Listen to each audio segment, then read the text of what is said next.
Thank you, Madam Chairman, and Chairman Roble-Allard.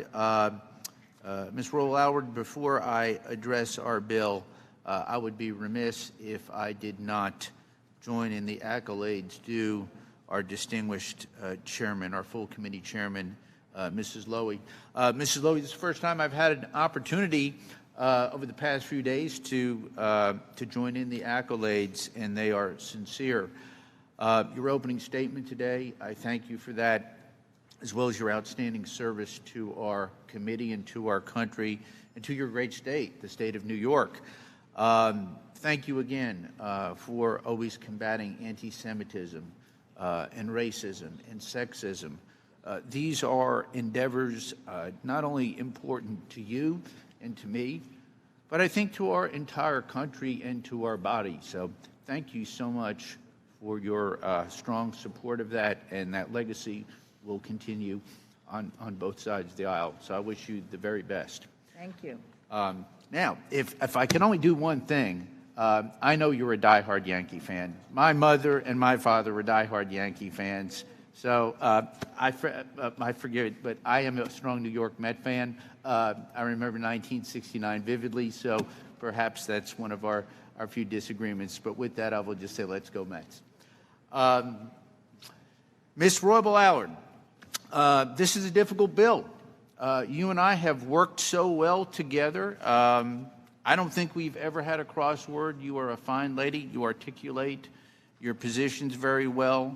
There are some bona fide differences in this bill, strong differences. But I'm going to talk about those differences, but I'm also going to talk about those areas of great agreement. Chairman Granger, thank you for your confidence in me. This is the first time I've actually been a ranking member, been on the committee a long time. I cherish my role as an appropriator.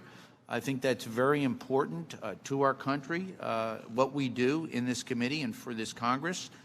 So thank you, ma'am. It's been a pleasure serving with you.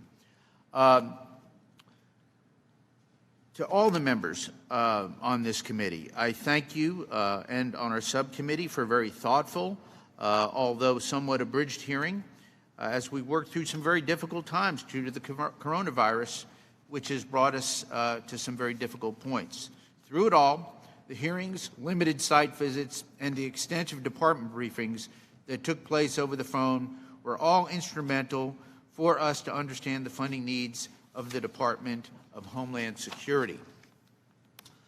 The bill before us, Madam Chair, I think we have some broad areas of agreement on about 80% of the issues in funding, and I think we really need to let the American people know that. I will touch on that in a bit. We all hear from many of the same constituencies. We all care deeply about the safety and security of the people in our country, and particularly the people of this department. And so much of this bill does reflect the shared concern and our joint priorities for investment. Unfortunately, in the places where we disagree, the differences are once again vast, and in its current form, respectfully, I cannot support this bill, and I ask my colleagues vote no as well. This bill does not include a single dollar for the continued border fence construction, not a single dollar. Further, it takes money away from what we provided last year. I know it seems like forever ago, but we suffered an extensive shutdown over this same issue.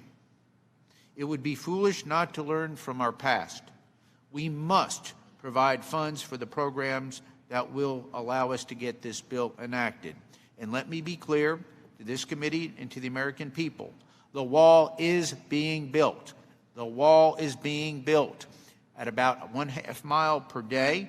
It will continue to be built, and it will be built for the benefit and security of our nation. And I know that there are areas where the majority strongly disagree. The other agreement or area of major disagreement are the levels of funding for ICE and the lack of funds flexibility, and that's of great concern to the minority. ICE needs to be able to respond to the extreme variations in the number of people at the border, and they need to be able to follow through with detaining and transporting people back to their countries after having been issued an order of removal. or those who are convicted of criminal acts. Despite these agreements, Madam Chair, we recognize that the Department is more than just CBP and ICE. We need the funds that are proposed in this bill for all agencies that are working hard every day in our week to our communities to keep our people safe. The great United States Coast Guard, CISA, TSA, Secret Service, FEMA, and all the great components of this department.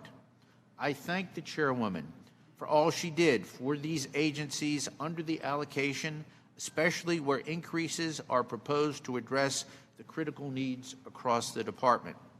I also thank you, Madam Chair, for accommodating so many requests for reports, briefings, direction, and dollars at the behest of colleagues on both sides of the aisle. I know we have 10 or so amendments today, maybe 12. I am hopeful that despite our disagreements, our debate will remain respectful, especially in light of the social distance pandemic that we are faced with. And I will say this, I have never been more proud to be a member of this committee. Hearing the debates that have gone on with bona fide differences, the civility that the members on both sides of this aisle have demonstrated towards one another, not only in the dais but from the chairs, is truly outstanding. And I know the American people are watching, so I thank all of my colleagues for that. Finally, I'd like to thank the staff on both sides of the aisle who have put in so many days and nights to prepare this bill. On the majority side, Derek, Chris, Bob, Karen, Mike, Elizabeth, and Justin. And from our side, Dina, Adam, and Daniel, who work with me. Your work and efforts are truly appreciated and Herculean. I thank you. Since this is our last day in full committee, I hope, and I'd like to thank the staff of the full committee who has worked hour after hour and soon will be on the floor day after day. This brings us one step closer to completing all of the fiscal 2021 bills. Madam Chairman, thank you for all of your courtesies, for all your hard work, and I yield back.